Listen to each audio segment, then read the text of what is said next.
Hello, and welcome to Guide Direct's no-nonsense walkthrough on how to take a screenshot of any part of your screen in any dimensions you like. Then save it to your computer, or copy it so you can paste it right into ChatGPT, Discord, Paint, or similar apps. First, find something you want to take a screenshot of. Then, holding the Windows key and Shift pressed down, you then press the S key.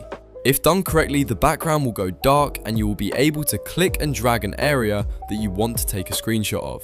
You can then paste by holding down Ctrl and then the V button. Alternatively, right-clicking and choosing Paste in most places. Also, if you head over to your Pictures folder, you will find a new folder called Screenshots, where anything you captured will be stored.